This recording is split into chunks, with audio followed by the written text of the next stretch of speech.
Australia, the oldest, most extreme continent on Earth. Nowhere else do you find snakes more venomous, wildlife more bizarre. Over tens of thousands of years, people have adapted to this untamed land. They have endured its extremes and gradually learned to love it. From the rich jungle to the red desert to the snowy mountains. But in this vast island of wild beauty, the crowning jewels are Australia's national parks. Between the Australian mainland and Antarctica, swept by the gales of the roaring 40s, lies Tasmania, Australia's largest and wildest island. Even in midsummer, the strong westerly winds that encircle the Antarctic can bring storms and sometimes snow. But this island stands resolute like a fortress against the ravages of time. The rugged mountains have created a citadel of unique habitat, protecting the last remnants of a lost world.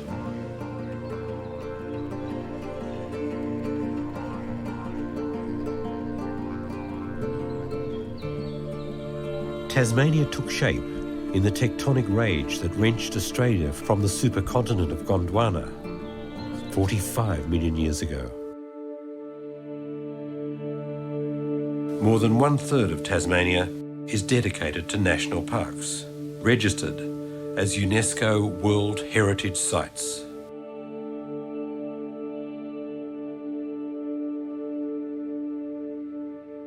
Ancient sheltered valleys of temperate rainforest have been preserved. The high humidity and mild temperatures create an almost closed canopy, which acts like a greenhouse dome.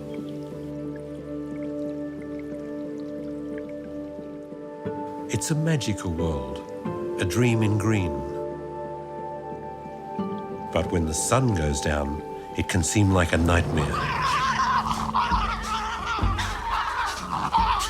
as it echoes to the sounds of weird creatures. Here in the primeval forest, it's as if the evolutionary clock stood still, and around it developed some of the strangest animals on the planet. An egg-laying mammal with a duck's beak, a four-legged carnivorous kangaroo with a face like a dog and stripes like a tiger, and the devoid himself, a flesh-eating marsupial with the scream of a banshee and the appetite of a vampire.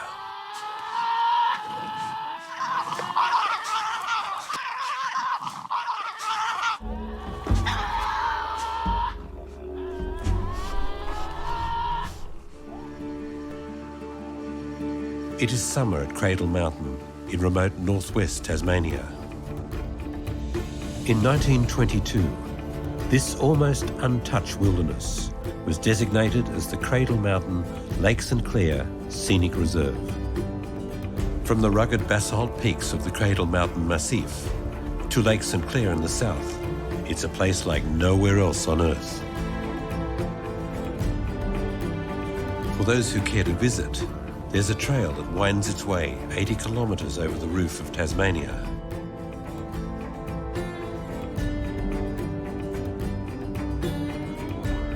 This is one of the world's great treks, through mountain heaths and moorland and into the dense forests.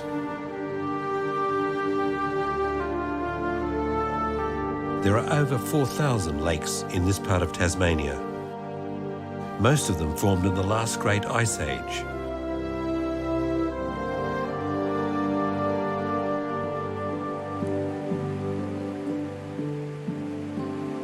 An average annual rainfall of over 2 metres maintains a rainforest supporting the ancient biota of Gondwana.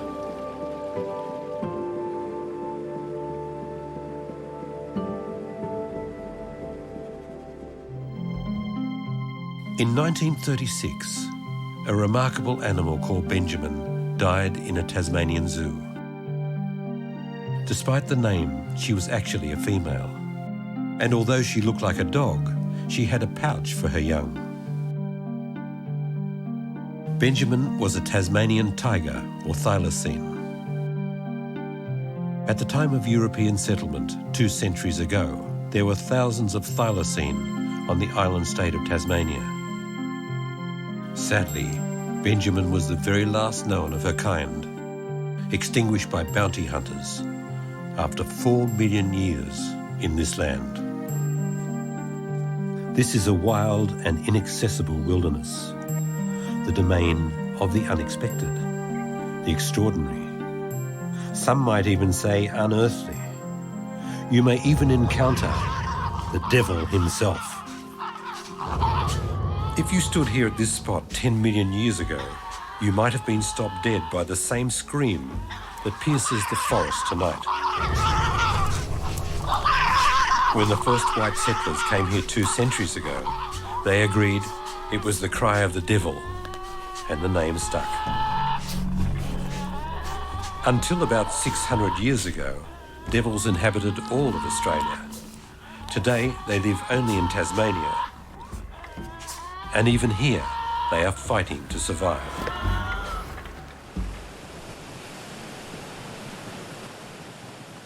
Strange things happen in Tasmania, like falling in love with a savage, bad-breathed, big-toothed scavenger. But that's what happened to Wade Anthony. Wade decided the last icon of the Tasmanian wilderness must not go the same way as the Tasmanian tiger. He became the devil's advocate. He left the National Park Service to dedicate all his time to trying to save the little Tasmanian devil. These are bones that have been crunched by a Tasmanian devil and cleaned up by a Tasmanian devil. These are the leftover of rufous wallaby leg bones, and you can see this is a jawbone of a rufous wallaby. Now, a rufous wallaby makes up a fairly primary diet of the Tasmanian devil. So we know that devils, you can see that there's it's an active game trail by the markings on the ground and obvious evidence of the bones. So devils are moving through here, and we will locate a camera on the tree just beside the game trail, and we should be able to pick up photographs of devils. On the way home, Wade gets a call to tell him that a devil has been hit by a car. At night, they frequently scavenge roadkill, which saves them from hunting live animals. But sometimes they become the roadkill. He's a prime breeding animal and in fantastic body condition, so it's a shame to see him killed. Wade examines him for signs of the facial cancer, but this animal is healthy. I am affected to see them killed on the road. When the population was at 150,000, then it wasn't a major concern. It was inevitable it was going to happen, that animals would be killed on the road just because they were in such high numbers. Now, with the demise or the shrinking population, it's a real shame to see them killed on the road. It really is. I mean, the devils need all the help they can get at the moment for the survival of the species. At the foot of Cradle Mountain, Waldheim Chalet was constructed of rustic natural materials by the plant-loving Austrian Gustav Weindorfer. Together with his wife Kate, a century ago they built this humble hostel so that other people could experience the exquisite wilderness for themselves. Many did come to this secluded resort, enjoying the warm hospitality of the botanist couple. Gustav preached to his guests that this precious area should be protected by being made into a national park. During the First World War, Gustav suffered 2 tragedies. First, his wife died, and then because of his Austrian origins, he was accused of being a spy, although he'd been an enthusiastic Australian for decades.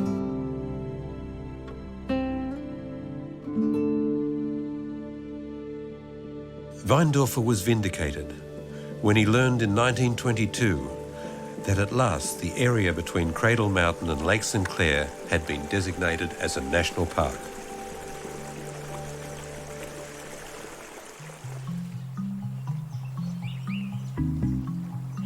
Today, the waterways of the southwest are travelled by a different breed of pioneer, men on a mission to help save one of the rarest creatures on Earth. Biologist Jim Thomas is one of the leaders. The orange-bellied parrot is very endangered. There are less than 200 birds in the wild, and they're all found in southwest Tasmania. The parrot breeds only here and migrates across the storm-swept Bass Strait to winter on the Australian mainland.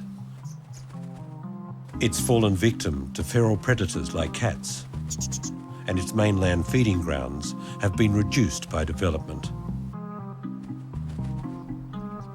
3 state governments and national park scientists have joined forces to save these precious parrots. The birds are now being bred in captivity, where they're being prepared for the wild. The idea is to release them to this remote corner of Tasmania, where they once flocked in their thousands.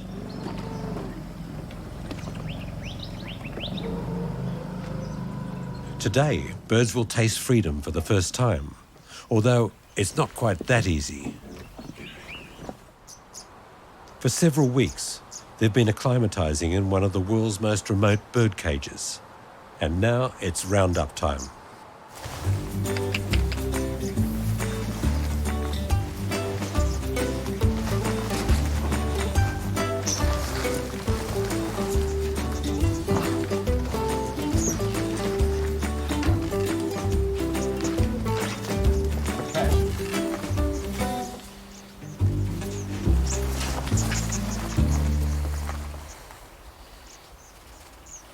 All right, who have we got here?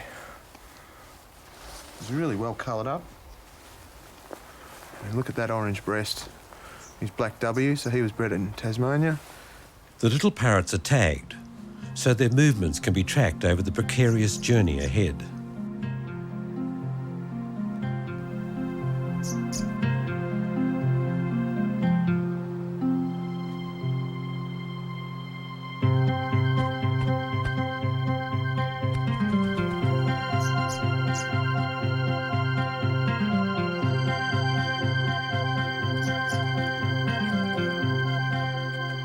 But these parrots have to learn to be wild again. Feeding tables are provided until they learn how to find grass seed for themselves.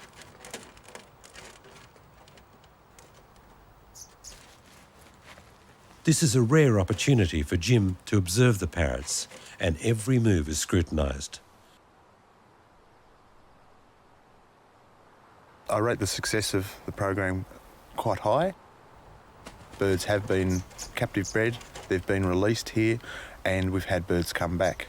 So we are getting the results we want, and to improve those results, we need to concentrate our efforts more on captive breeding and releasing of the orange-bellied parrot. Eventually they make that final leap and fly away.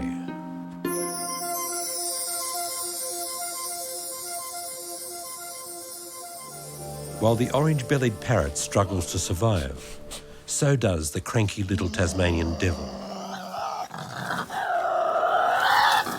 Although the devil is the emblem of Tasmania and famous with tourists, hardly anyone gets to see one in daylight. So Wade created a tourist attraction and bought land adjacent to the national park, and slowly got the animals used to being active in the daytime. Okay, folks, as you can see, there's a few devils moving around out there. These guys are primarily a nocturnal species in the wild. Well, in the wild, they're, let's say, fully nocturnal. So most people don't get to see them in the wild because of that reason. Wade handles the orphan devils until they become tame, like little Aussie, who has become the star attraction at the Cradle Mountain Devil Park. A fearsome carnivorous beast is transformed into a cute little animal that you can touch and pet. So this little guy, his name is Aussie. Like the Tasmanian tiger, devils were hunted by farmers because they suspected them of killing calves and lambs. They became protected not long after the Tasmanian tiger became extinct. In proportion to its size, the Tasmanian devil has the strongest jaws in the entire animal kingdom. Probably 8 or 9 is the maximum size they reach. It's an eating machine and can consume 40% of its own weight in half an hour. Devils are a solitary creature. In the wild, they live on their own, but they are a social feeder. So they're an opportunistic feeding animal. So if one devil makes a kill or finds a carcass, pretty soon another one's going to smell it or hear devils squabbling over it, and there'll soon be more than one animal feeding on it. You've probably heard that devils are an aggressive animal. They're not particularly aggressive, they're just highly competitive. And as I said, it's generally for food or the right to mate. As a young boy, I grew up with Tasmania's wilderness as my backyard, and my father used to take me out every weekend. We would go camping, either fishing or bushwalking, camping, as I said, and we would come across a lot of different animals that lived in Tasmania and a lot of endemic species. So I soon realised that, you know, Tasmania was quite a special place and we had a lot of wonderful things here.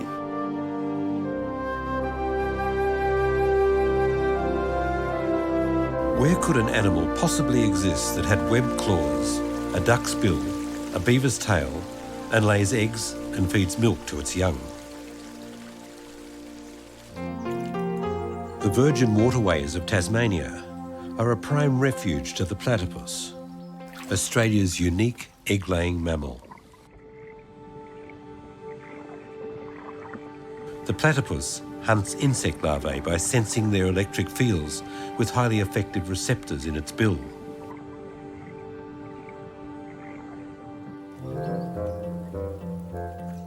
When the first specimens of the platypus arrived back in London in the late 18th century, they were declared hoaxes.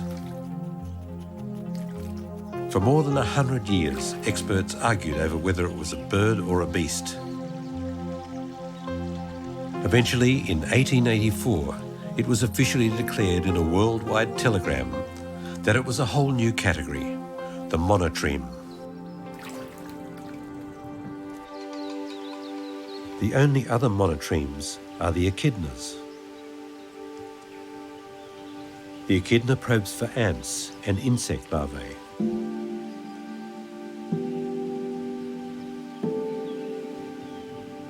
Both these monotremes have thrived in Tasmania, where they remained isolated from outside influence. But the same can't be said for the Tasmanian devils. In 1996, a photographer made a horrifying discovery in the Tasmanian forest.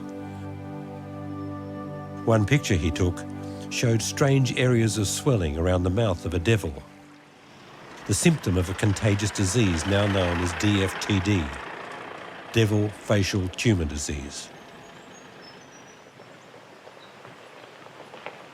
A devil task force was established to try and get a picture of the progression of DFTD.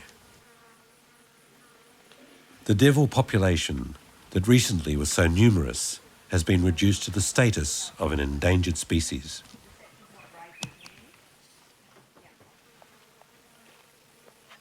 Shut off from their familiar environment, these normally aggressive animals are generally calm when trapped in this way. Some even go to sleep. Team leader Samantha Fox handles the wild animals with great care. They're on the side. 982. Noise upsets them, anything that they're not really sure about. And a lot of the noises that they're going to experience while they're here with us, they haven't heard before. So people's voices, some of the really crunchy, crinkly stuff, it's all new stuff to them that they haven't heard before. So you try and, where possible, lessen the human part of the experience for them. Never mind. In addition to a general health check, the team records the size and age of the animals, and they give the devils names.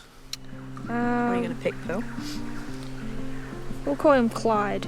Clyde. Yep. Great. Paul and Clyde. We'll cross that off the list.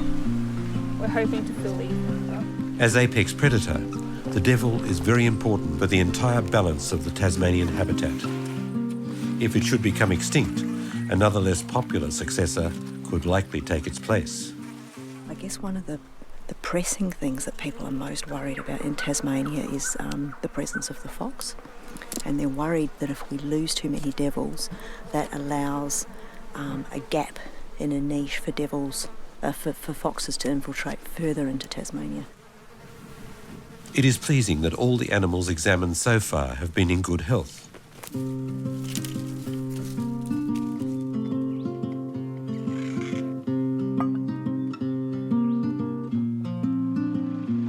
A quick picnic lunch and a phone call from the only place to get mobile reception.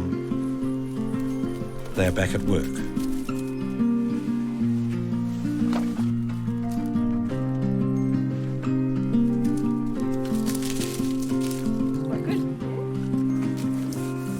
They are careful to clean every trap thoroughly so they do not become contaminated.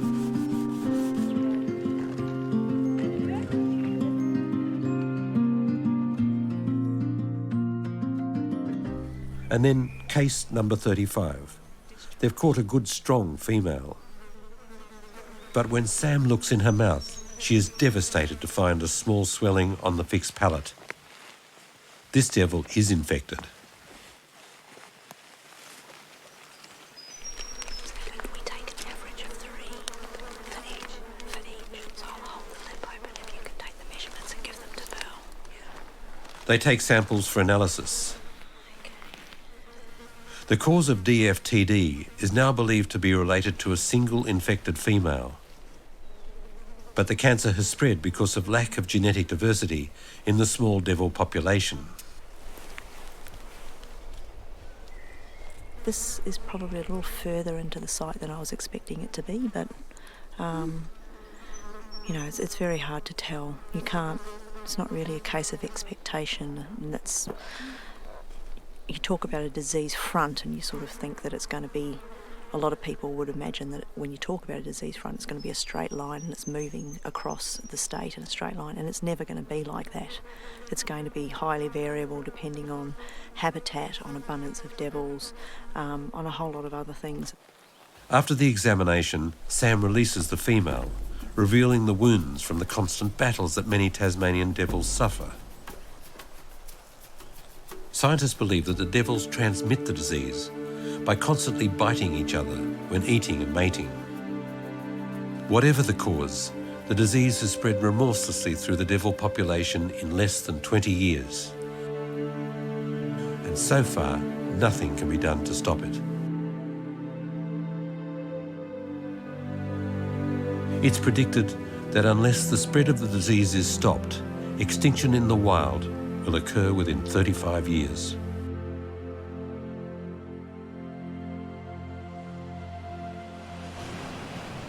On the extreme west of the island, remote and almost uninhabited, is the only place left where the devils don't suffer from DFTD.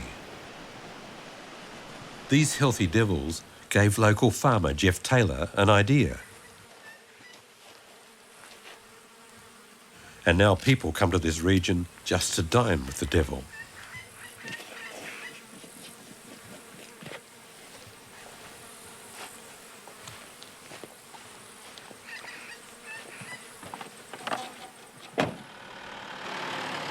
To attract Tasmanian devils to a viewing site, the first thing you need is a very healthy population of devils in the landscape. And then the other thing you need is some techniques to attract them to a site. So I collect roadkill, I leave it out in front of a shack, this old fishing shack that we use as a hide, and I also drag a scent trail through the landscape on the nights that I try and show people the devil.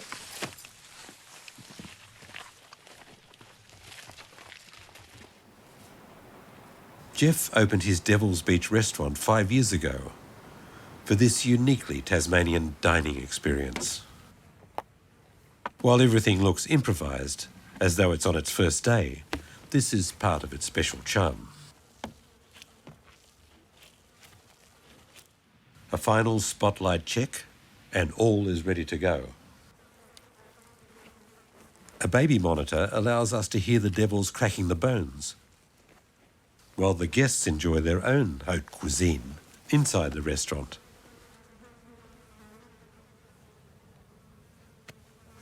I never expected when I started showing people Tasmanian devils that I would become fascinated by them. I'd had a farmer's view that they were a stinking filthy animal.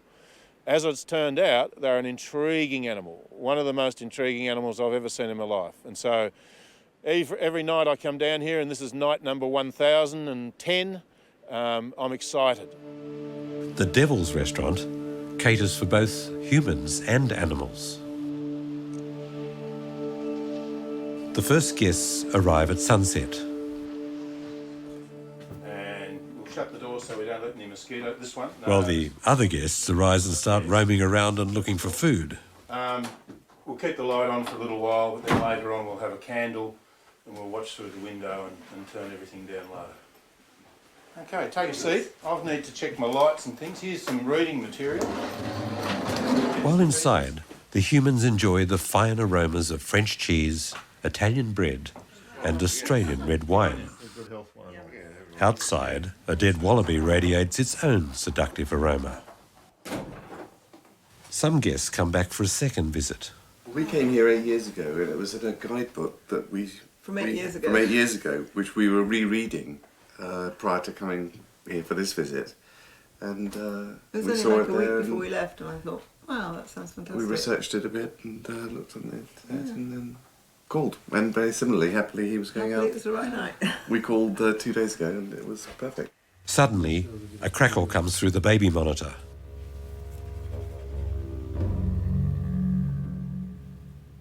A single female on the prowl. The rich aroma of the roadkill tantalises her palate.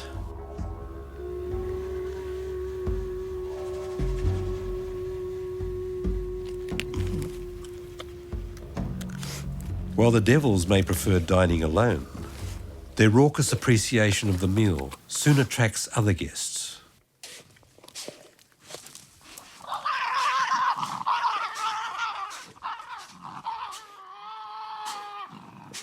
Devils have long facial whiskers to give them a sense of personal space. As long as everyone keeps their distance, they can gorge quite happily in a group. But when whiskers brush, all hell breaks loose. Tempers fly and fangs tear into live flesh.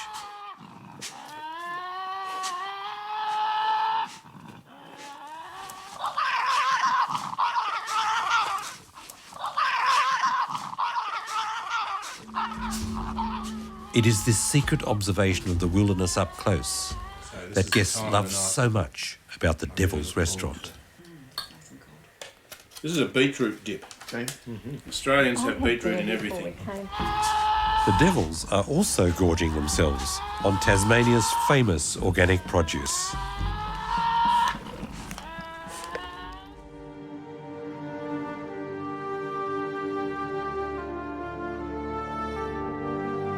If the Tasmanian devil was to disappear from the forests of the island, there is only one other endemic predator that could possibly fill its niche. The wedge-tailed eagle, a far more elegant scavenger.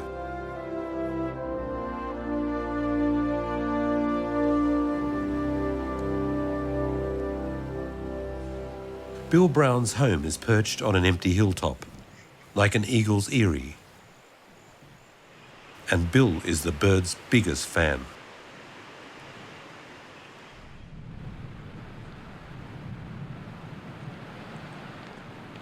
In an outdoor enclosure near his house, he's reared a wounded young female. Bill has prepared her for years to return to the wild, but so far in vain. The updrafts of this windy hill make it an ideal place to teach large birds to fly, but she seems reluctant. Icarus was found when she was about 6 weeks old. Her nest was burnt by a wildfire in state forest in the north of the state, and she was found by some forestry workers, and they contacted me, and she was singed but otherwise unharmed, and I've had her and raised her since then. Bill is dedicated to the education of his eagle. But despite his work, she still retains her wild spirit. Bill is one of the top raptor experts in the country and works as a ranger for Tasmanian national parks. My initial hope was to release her as soon as possible when she would normally have fledged. However, because her feathers were damaged from the fire, her first lot of flight feathers were shorter than normal, and usually young eagles have slightly longer feathers than adults, which gives them a really distinctive advantage when they're learning to fly. Despite all his efforts, Icarus still behaves like the wild creature that she is. She's certainly aggressive, she's certainly not tame. She could be described as imprinted because she responds to me when I bring food, and imprinting is a difficult thing because they associate humans. She probably associates humans with food, and imprinted birds can, if they're released, can cause problems by being quite aggressive towards humans, expecting to be fed. Bill has built a special device that allows her to move freely and exercise until she's ready to fly. With a wingspan of up to 2.8 metres, the Tasmanian wedge-tailed is one of the largest eagles in the world. But Icarus's muscles are not used to flight.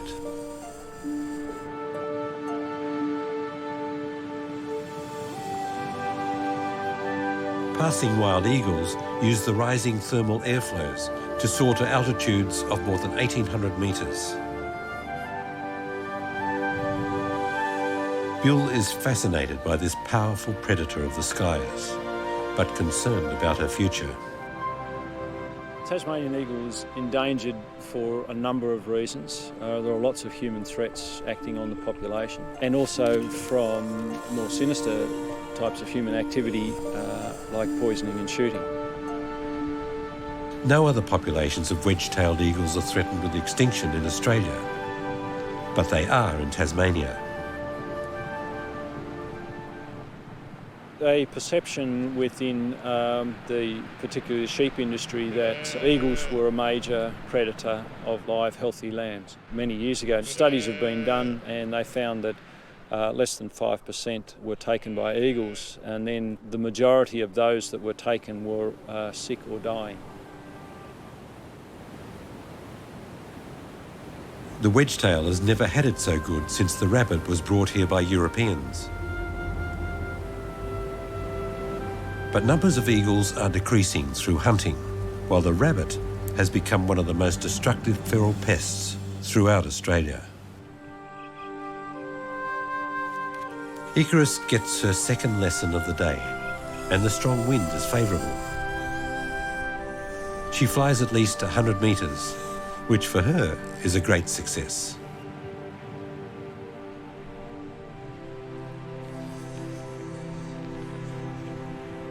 The young eagle feels the wind in her feathers and tries again.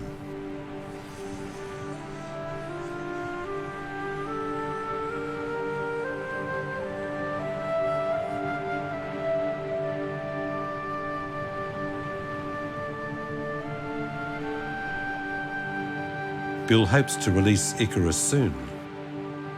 He would love to watch her soar effortlessly up where she belongs with her wild eagle kin.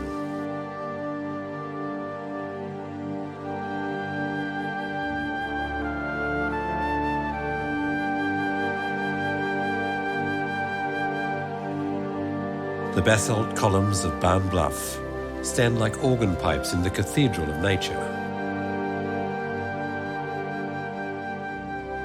Created from the molten lava at the dawn of Tasmania, millions of years ago.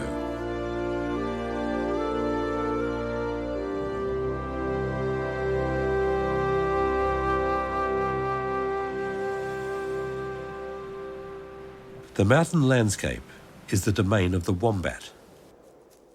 This peaceful, bear-like marsupial lives in burrows that they dig with their sharp claws.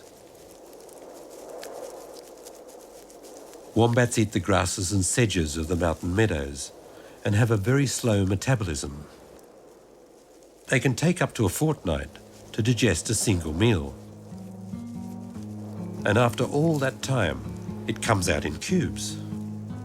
Wherever they go, they leave ample evidence of their passage, treating fences as minor obstacles, and marking their territory with their distinctive briquettes. Their natural enemies are Tasmanian devils and eagles, and no doubt the thylacine also preyed on them. But they have their defences. The rump of the wombat is covered with a very tough, thick hide, which protects them from the teeth and claws of its attacker. It's also capable of crushing its enemies against the burrow roof.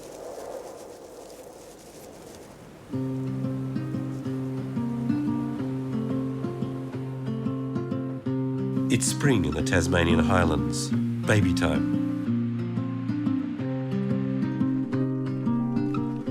Wade Anthony observes this timeless wilderness every day from the simple house he built with his own hands.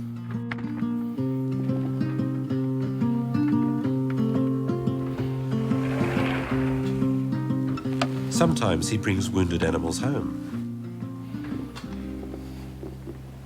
When a devil is hit by a car, the mother often dies, but the little baby can survive in the pouch. Many of these are brought to Wade.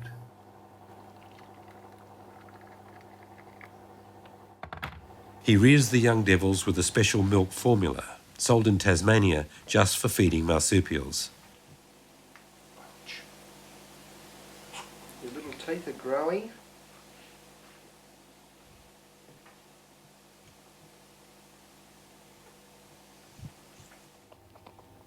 Oops, oops, oops. And some more? These two will have plenty of time to practice because Wade will have to do this twice a day for the next 3 months. Willem, as we've called him, was found on the edge of the road with his sister next to his mother, which had been killed on the road. Unfortunately, his sister didn't make it through the night, but Willem, he was the stronger of the two, obviously, and he managed to survive the crucial 24, 48 hours. He was brought into us 24 hours after he was found. And luckily for Willem, he took to the bottle very, very quickly. So this was a really positive sign. Once they take to the bottle, then generally speaking, they're away, and you shouldn't have too many problems with them.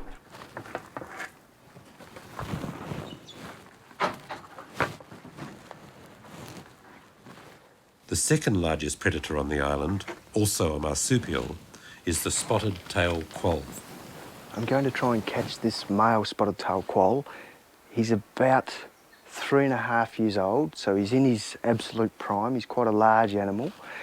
Spotted tail quolls are quite difficult to handle because they're very, very fast and agile. And they have a nice set of teeth as well. So I'm going to have to be a little bit careful. And they're quite difficult to catch, so we might have a bit of fun here for a little while. It's all right.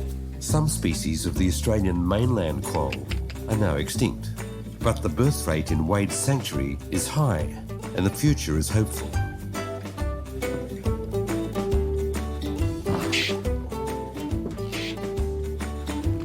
Quolls often have to be moved from enclosure to enclosure for breeding.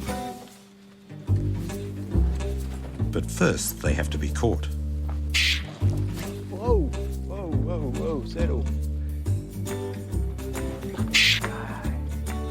That was my opportunity. I missed my opportunity. Despite all his experience, Wade doesn't succeed. He needs help. Spotted tail quolls are the Australian equivalent of a native cat. They tear birds and small kangaroos to pieces with their teeth and claws, and they are excellent climbers.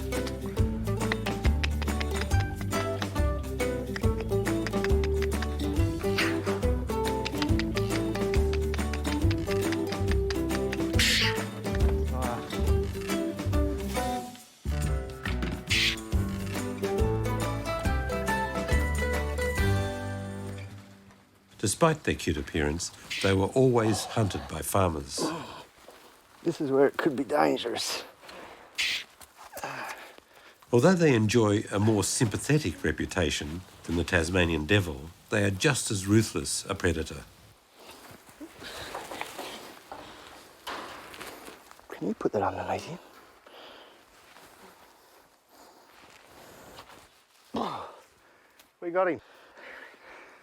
As you can see, they're very fast, very agile, and take a bit of catching sometimes.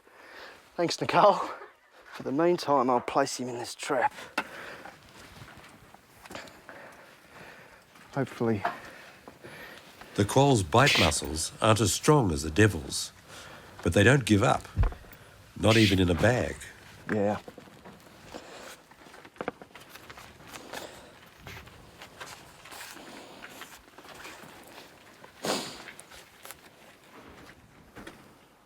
Wade started a one-man company 5 years ago. Now he is sought after throughout Tasmania for quolls and devils. Delicate actions, such as procedures with pregnant devils, he likes to do himself. She's a protective mother. This is Ossa, named after Mount Ossa, tallest mountain in Tasmania. She's a first-time mother. She's a 2-year-old. She's a very nice little devil, but any mother worth of salt is going to become protective. So today we're going to relocate Ossa and her 4 offspring down to a new enclosure where she gets a bit more sun.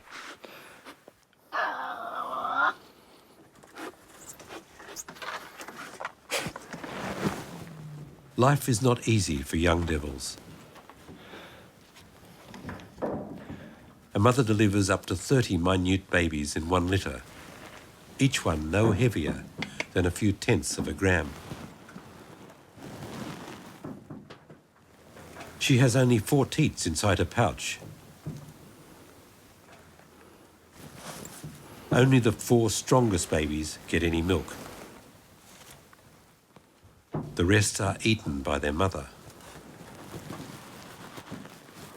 The 4 who have made it this far know how to fight to survive.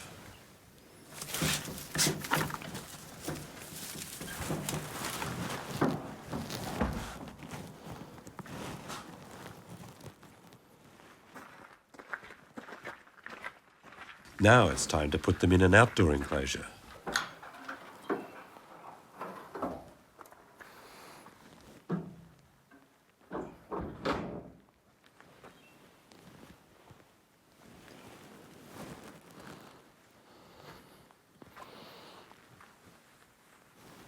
For 100 days, these 4 youngsters have done nothing more than to hang on tight to their mother's nipples.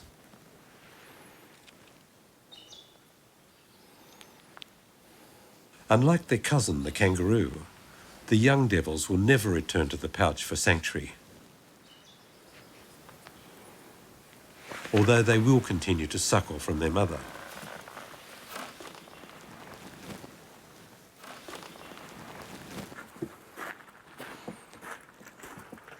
Ossa is brought to join her babies.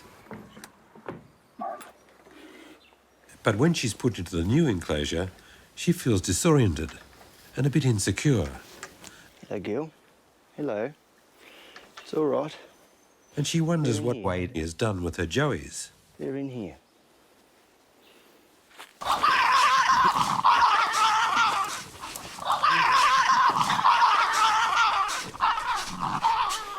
Persistent.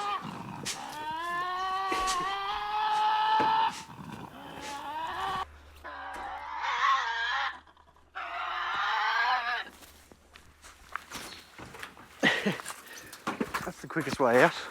Thinking around Christmas time or very early in the new year, the young will be fully off milk. They'll be on purely meat and water. And once this occurs, Mum's done her job. They're becoming increasingly difficult for her. And one night she'll just leave the den and won't come back.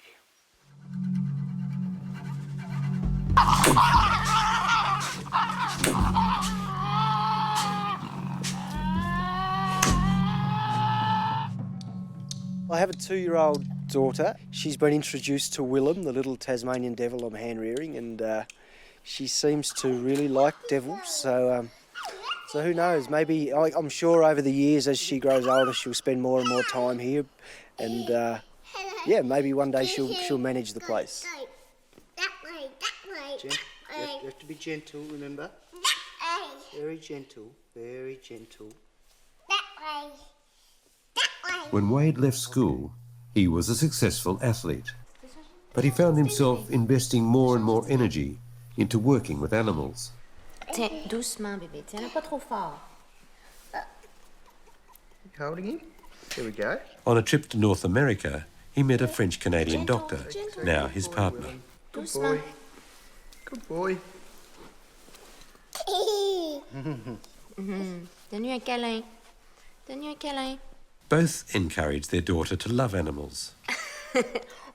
But the difference between animal and toy is still a work in progress. Do you like Willem? We're gonna put him in the box. You're going to put him in the box? I think he still wants milk. You can put him in the box. Almost everything in Wade's life is somehow involved in the wildlife of Tasmania. He tries hard to maintain a healthy work-life balance. Okay, you have to close the door quickly, okay? Eddie, help me close the door. But if his daughter is going to take over the family business, she needs plenty of practice in putting wild animals in and out of enclosures. Good girl, man. One of the myths is it's a savage beast. It's an animal that's going to attack you in the wild. We hear this every day. This is simply not true. This myth has come about because, one, it's called a Tasmanian devil, and every photograph or bit of footage you see, the devil's got its mouth open and it's roaring and screaming. But in reality, they're a very, very shy animal, and they're a species that most people aren't lucky enough to see in the wild because of that fact. They're incredibly shy.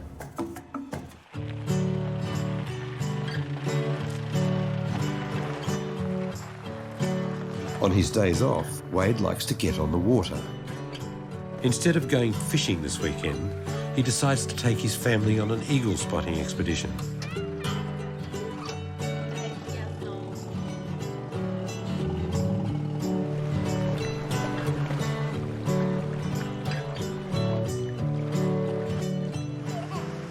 There's a pair of sea eagles that live just up here on the river. We see them pretty much daily. They come over and looking for food, obviously, so I'm just checking to see. Today, there's no sign of the sea eagles, but the family gets a reward. A wedge-tailed. Perhaps it's Icarus that has found her wings at last and is soaring the ragged ridges of this ancient remnant of Gondwana. The Cradle Mountain, Lake St Clair National Park.